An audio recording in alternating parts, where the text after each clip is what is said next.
Hi everybody, welcome to your online ENG4UT course. I'm going to be your teacher, Phil Crichton. I've been teaching English for 4 years, and this is the 5th time that I've taught ENG4U, although I've never taken this on in an online setting.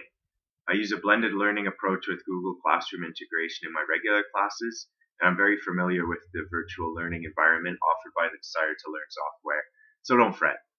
Some of my favorite things include outdated references to The Simpsons, riding my bicycle around Centertown, tending my community garden plot at St. Paul's University, and hiking large stretches of wilderness while grooming my beard. In fact, once this course is complete, I'm heading to Algonquin Park to fight bears and hike the Western Uplands backpacking trail with my partner, who's a former paramedic and a nurse in training, Claire. I look forward to reading your introductions later today. Speaking of you, you're here because you have a great work ethic, personal drive, intense initiative, and are proficient at using online platforms.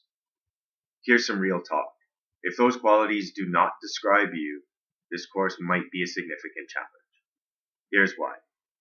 Over the next 18 days, you will be completing approximately a week's worth of in-class work per day. You should be logging on every single weekday and spending about 5 to 7 hours a day reading, working, and posting. But you're not restricted to spending that entire chunk of time on your computer, and you have the benefit of spreading out your time and work through a 24-hour period, no matter where you are. The course calendar is integrated into this course on the home page. The tasks have all been sorted out by day.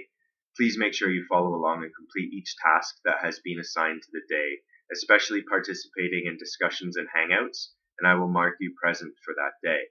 Track your engagement by updating your checklist, and you will get achievement badges too. If you just log into your account and leave, I will be able to track this and you'll be marked absent. Unlike in-class settings, you can't just sit at the back of the room and coast in an e-learning setting. The first item that you will be completing is the online student orientation. You will not be able to proceed onto the first ENG4U activity until you have completed the online student orientation and submitted the first writing assignment to the Dropbox.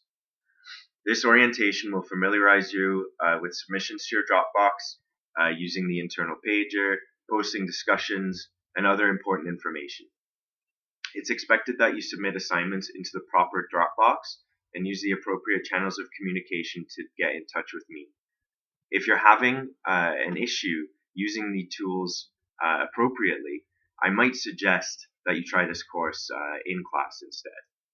After the orientation, units will be released once you have completed the necessary prior activities, with the exception of Unit 5, the summative, as work with that is ongoing and requires your immediate attention. Some work requires my feedback before you can move on. These assignments are noted on the calendars, and Dropboxes will close at 3 p.m. on noted dates to allow me time to review your ideas.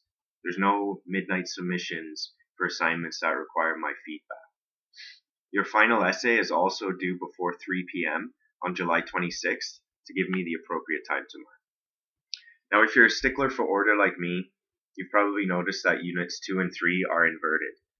That's because the course content has been shifted around to make life a bit easier for you.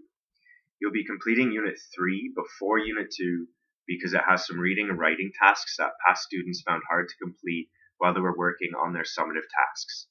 So Unit 3 is pretty intense, and there's a lot of work to do per day with that unit. Yes, we can change the name of the unit to reflect the proper numerical order of completion, but that will require hours of changing the names of links too, and we simply did not have the time to do that for this summer session. Sorry for this little error, but you can find solace in the fact that I also cringe every time I see it.